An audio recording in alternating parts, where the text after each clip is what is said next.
part financed by cryptocurrency. So again, it is about the grassroots. It is about the people of this community who have really come together to support this campaign in a way that is very deep and meaningful, but we have been up against a massive, massive amount of outside money.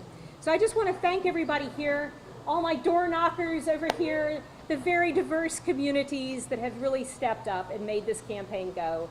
Thank you so much for being here and being a part of this.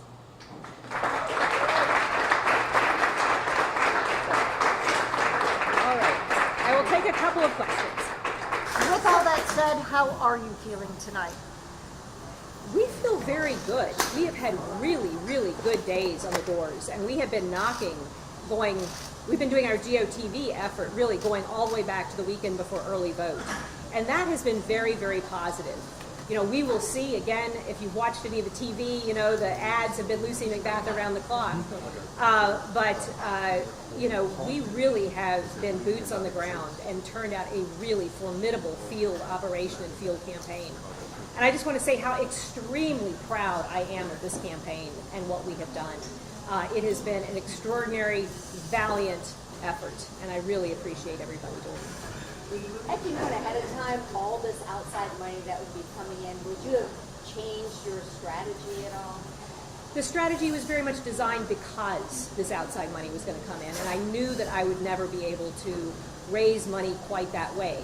And again, I'm one of the largest fundraisers in Georgia when you go look at different candidates. I raised about $3 million for this race, which is more than I've ever raised for a primary before. It is almost equivalent to what I raised in a general election. It's more than I raised for the 2018 general election. But that being said, I knew that Lucy was going to come in, backed by Mike Bloomberg, backed by Everytown for Gun Safety. I did not expect the cryptocurrency guys to drop in $2 million as well. But we knew this was going to have to be really grassroots. We knew that it was going to have to be really grounded in the community.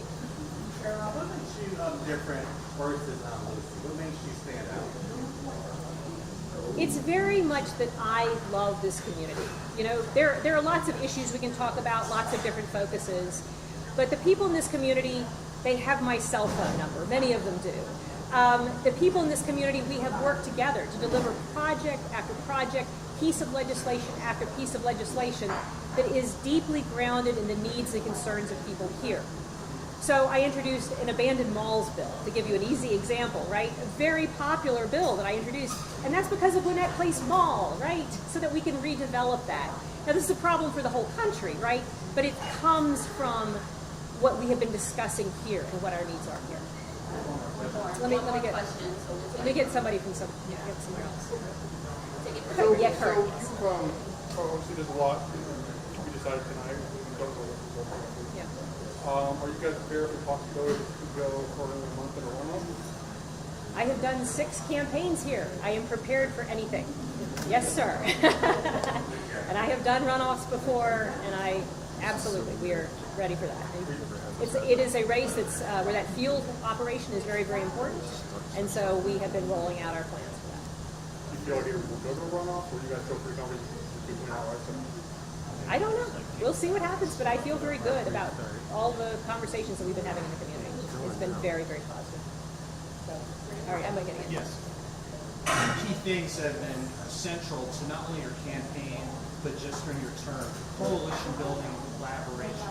For people that aren't familiar with it, describe how important that has been in being the representative of the 7th District.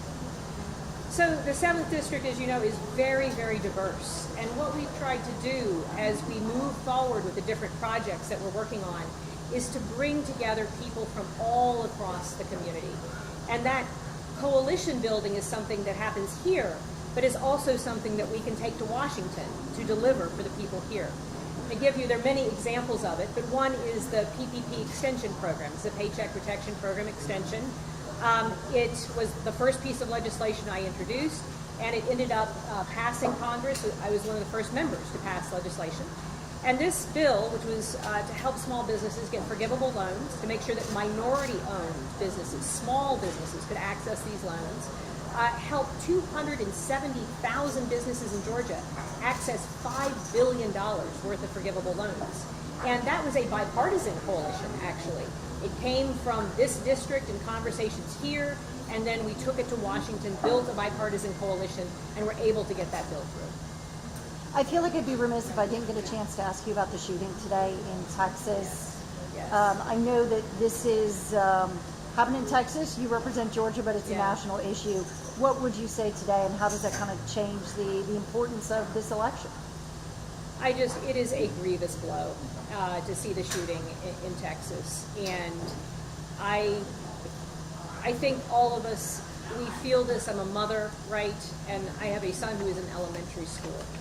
And, it just brings us to our knees when we see this. But I suspect many of us, myself included, are deeply frustrated that this happened 10 years ago in Connecticut, and we still have not addressed gun safety reform. So I carry with me back a lot of frustration that I know a lot of people here feel, that we need to start delivering for the American people. And gun control is one of the areas where we need to deliver and get results. All right, that's all the time that we have. Thank you so much. All right.